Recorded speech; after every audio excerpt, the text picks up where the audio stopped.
Imagine for a second that you need a life-saving medication. You know it exists. You know exactly what it's called. Right. It's fully tested. Exactly. Tested, manufactured, and it is just sitting on pallets in a warehouse somewhere. But you cannot get it at your local pharmacy. Which sounds crazy. Right. It does. And not because your country hasn't approved it for safety or, because the company can't make enough of it. You can't get it simply because of a pricing loophole. Yeah, a loophole tucked away in some bureaucratic policy document. Right. In a completely different country, thousands and thousands of miles away. And, that specific scenario, it really isn't some dystopian novel. It's the very real mathematical consequence of a brand new pricing war happening right now between Washington, D.C. and Tokyo. Which is wild to think about. It is. I mean, you are looking at a situation where a patient's health is directly dictated by a financial spreadsheet on, the other side of the planet. So welcome to the deep dive. Today, we are going to show you exactly how a well-intentioned United States healthcare policy is threatening to essentially make medicine disappear in Japan. Yeah, the ripple effects are huge. Absolutely huge. Our source material today details these really aggressive moves in international drug pricing. It exposes this massive drug loss crisis brewing in the Japanese medical system. And we're also going to uncover some glaring, multi-million-dollar contradictions in how governments actually value human health.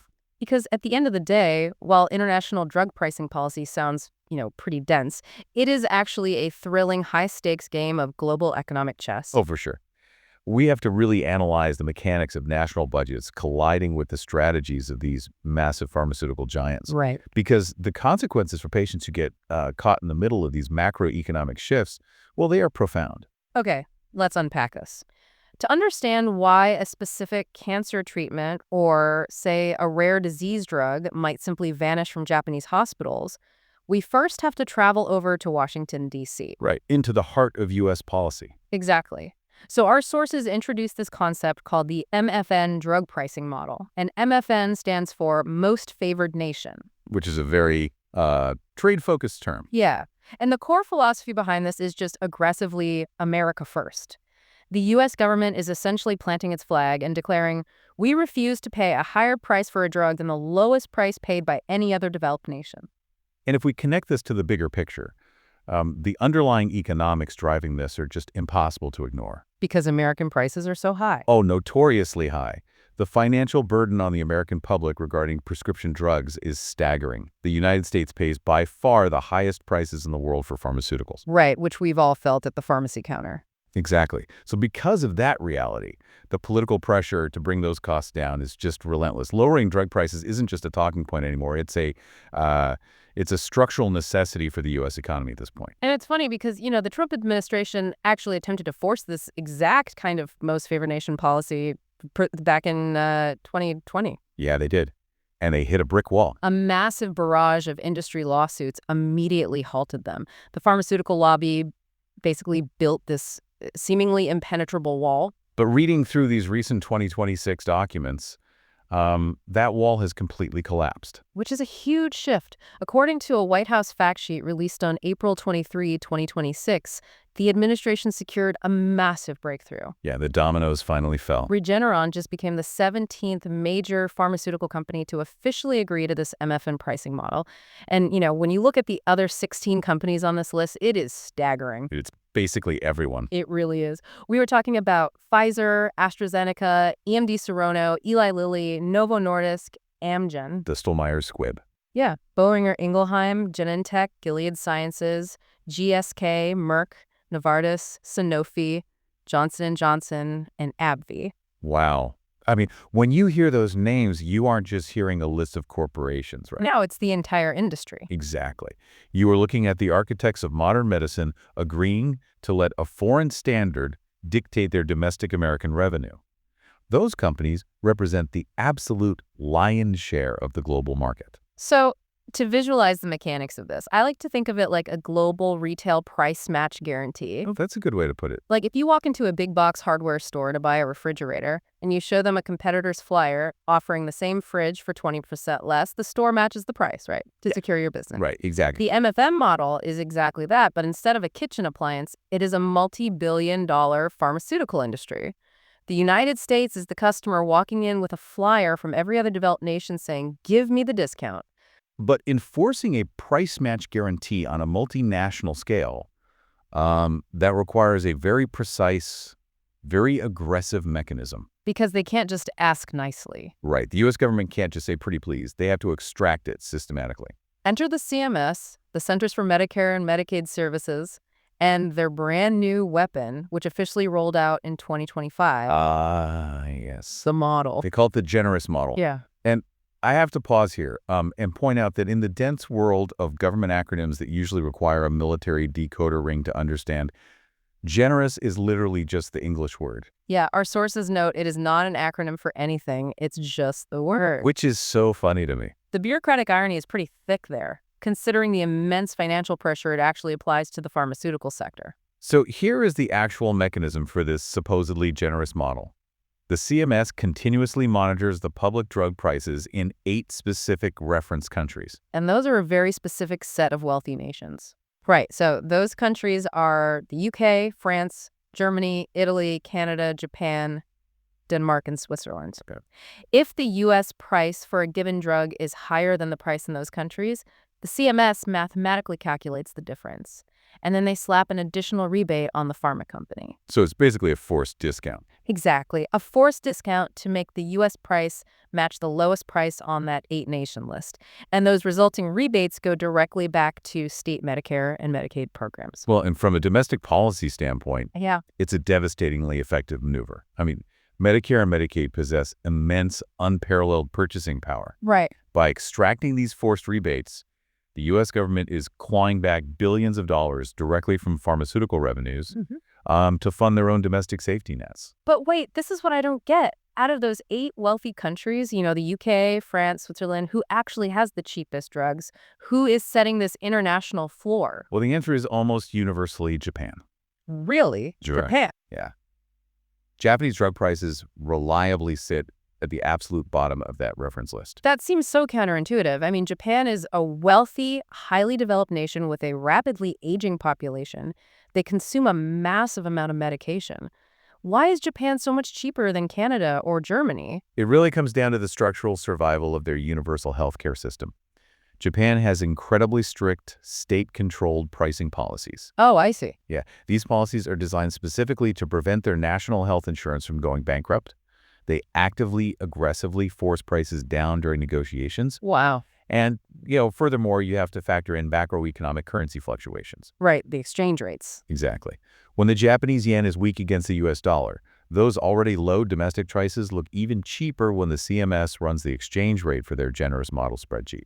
So because Japan's priority is keeping their own universal healthcare system solvent, their rock-bottom prices are now directly dragging down the prices in the most lucrative pharmaceutical market in the world, the United States. Yes. Japan has unwittingly become the anchor, pulling the entire U.S. pricing structure down. And pharmaceutical companies operating globally must be acutely aware of this mathematical reality. So they are hyper-aware. And to understand the tension here, we really have to look at how these two countries handle patents. Okay, let's talk about patents. Because in the U.S., it is standard practice for drug prices to actually rise while the drug is still under its patent protection, right? Yes, absolutely. It's a legal monopoly period. Right. So the companies maximize their profits to recoup all those research and development costs. This dynamic creates a massive gap, sometimes up to a 10 times price difference for the exact same patented drug when you compare a pharmacy in Chicago to a pharmacy in Tokyo. Because during that same patent period in Japan, the government is already stepping in to systematically lower the price year over year. Yeah. It's a fundamentally different philosophy of market control. And it's worth noting, just as a political neutrality check, that even inside Japan, this aggressive price-lowering strategy is highly contested. Oh, The sources mention that a Japanese political party, the Democratic Party for the People, has actually proposed keeping those prices high during the patent period. Right. Their argument is that higher prices are necessary to fund future research and development. And just to be clear, we aren't taking sides here, but depending on who you ask in the Japanese legislature, this price control is either a vital economic safety net or a catastrophic innovation killer. Well, and what's fascinating here is that analyzing just the patent period really misses the broader economic mechanism at play. How so? Because if you were a pharmaceutical executive, you can't just look at the first 10 years of a drug's life. You have to look at the entire life cycle. Right. Okay. I'm looking at these life cycle charts from the sources, and I would assume a patent expiring is bad news for a company, regardless of the country. But the data here suggests Japan treats older off-patent drugs entirely differently than the U.S. does. Completely differently. Walk us through the mechanics of that post-patent cliff. Sure. So in the United States, the moment a patent expires, it's like a dam breaking. The generic drugs come in. Exactly. 50 generic manufacturers instantly flood the valley. Right. The original drug's price doesn't just dip, it gets washed away entirely. Wow. It instantly plummets to 1/10 of its original cost as the market ruthlessly drives the price down to the absolute bottom. The monopoly is over, and the profit margin just vanishes. But in Japan, that dam never breaks. Precisely.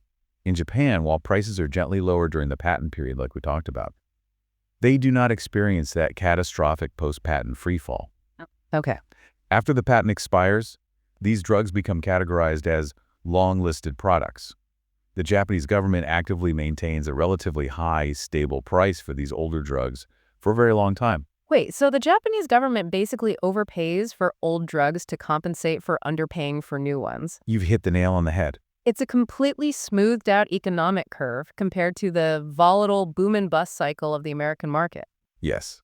And pharmaceutical companies operating in Japan, they loudly complain about the low prices during the patent period.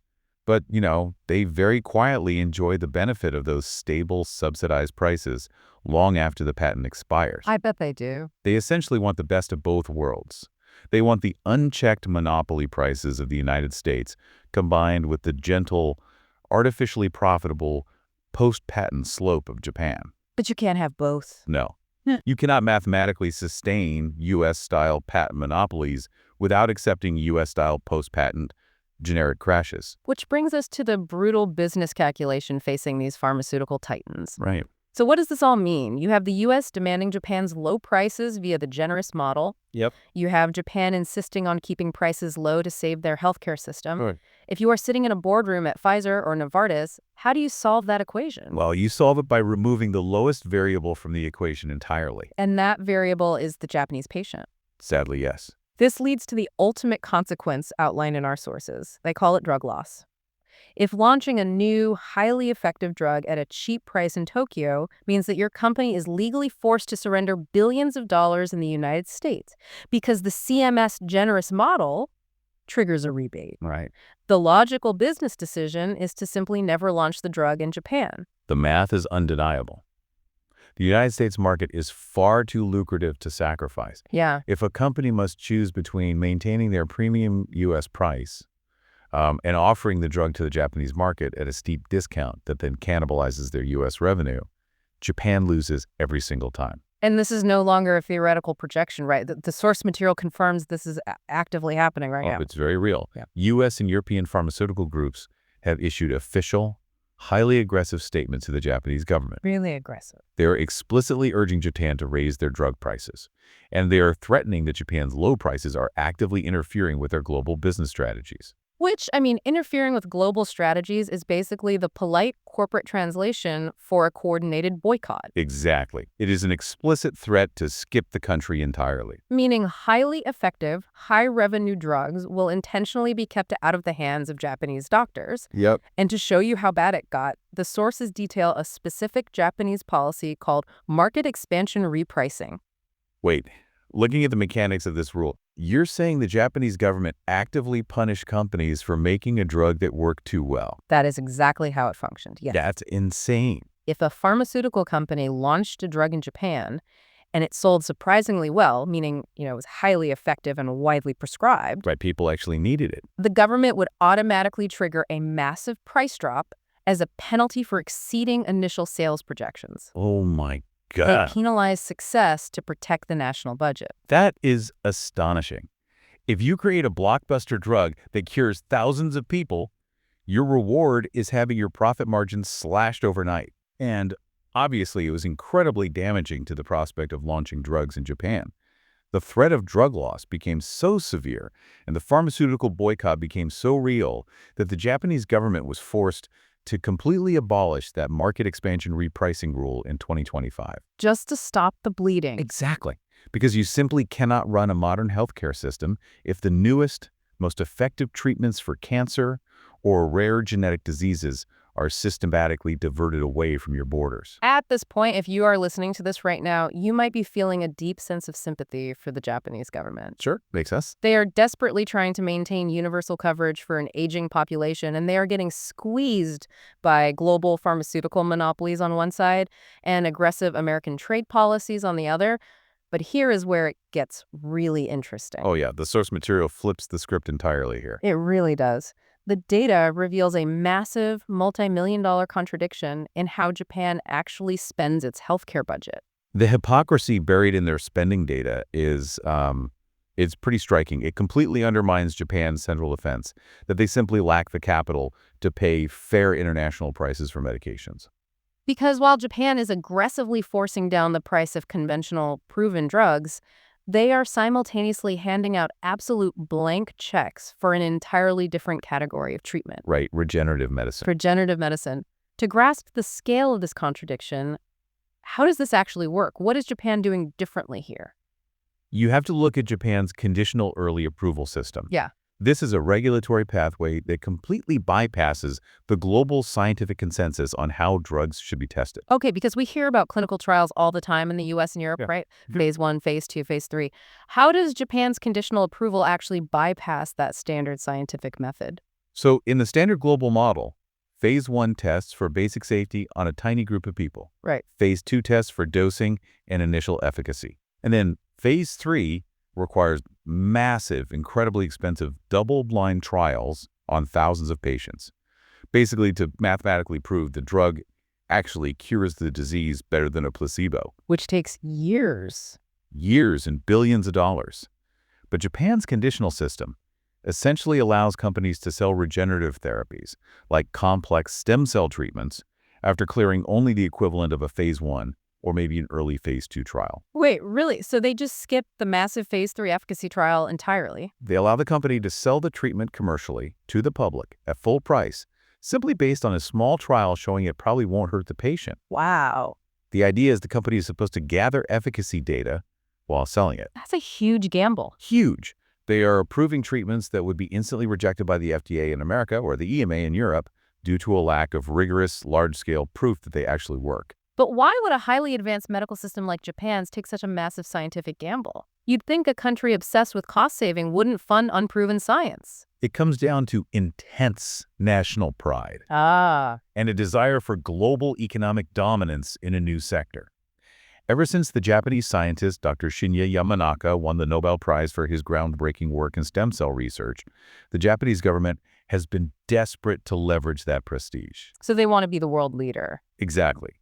They want Japan to be the undisputed global epicenter of the regenerative medicine industry. So they engineered this lenient regulatory pathway specifically to attract biotech startups to their shores. And they are willing to use taxpayer money to fund that ambition because the specific examples highlighted in the source material are just jaw-dropping. The prices are insane. There is a regenerative drug from a company called Sanbio known as Akugo. The price tag for this treatment, approximately 72.71 million yen. Yep. And there's another treatment from Sumitomo Pharma called Mvutra or Mshapur, depending on the translation, priced at an astonishing 55 million yen. We are talking hundreds of thousands of US dollars for a single patient. And keep in mind the regulatory context we just discussed. These are not globally recognized slam dunk miracle cures that have survived rigorous phase 3 clinical trials. Right, they skipped that part. These are treatments approved under that highly lenient conditional early system. They are, from a strict scientific standpoint, still highly experimental. Which explains the absolute outrage this generates among global pharmaceutical executives. The sources highlight that the Japanese government is actively using taxpayer money, funneled through their high-cost medical care benefit system, to fully subsidize these loosely approved, wildly expensive experimental treatments. Right. Yet, out of the exact same mouth, they are telling the makers of proven, conventional, globally standardized medicines that the national budget is simply too tight to pay a fair price. It is a devastating counterargument from the global pharmaceutical industry. I mean, this blatant financial imbalance completely destroys Japan's credibility during international pricing negotiations. I can imagine. When European and American pharma companies complain about Japan's artificially low prices, and Japanese negotiators plead poverty to protect their universal health care, the pharma executives simply point to these 72 million yen experimental stem cell treatments. Yeah, it's hard to claim you can't afford a standard diabetes medication when you're acting like a Silicon Valley venture capitalist with your national health insurance fund. Exactly. You cannot claim poverty as a defense for paying rock-bottom prices for conventional, proven drugs, while simultaneously lavishing limitless funds on national pride projects in the regenerative space. It's just a bad look. It is. This deep structural contradiction makes it almost impossible for Japan to politically defend its pricing floor against the brutal mathematics of the U.S. MFN policy. So synthesizing all of these sources, we are really looking at a deeply interconnected, incredibly fragile web of global consequences here. We really are. We started with the United States policy, the generous model, and MFN pricing. And the genuine domestic intention of that policy is just to save American tax dollars and lower exorbitant prescription costs for U.S. citizens. Which is a noble goal. Right. But because pharmaceutical markets do not exist in a vacuum, that single American policy weaponizes Japan's entire cost-saving healthcare system, turning it into a massive global liability. The butterfly effect here is profound. A policy drafted in a committee room in Washington, D.C., designed to help an American senior citizen afford their medication. Yeah. It directly results in a pharmaceutical CEO pulling a brand new life-saving treatment out of the Japanese market. Because the risk of triggering a U.S. rebate simply outweighs the benefit of treating patients in Tokyo. Exactly. And simultaneously, the immense pressure from this U.S. pricing war acts as a stress test that violently exposes Japan's own hypocritical spending. It shines a glaring spotlight on the fact that they mathematically starve conventional medicine to fund unproven, hyper-expensive therapies. It's a stark reminder that simply forcing costs down on a spreadsheet isn't a sustainable policy, Right. especially if the aggressive mechanism you use ends up breaking the larger global supply chain of medicine. Right.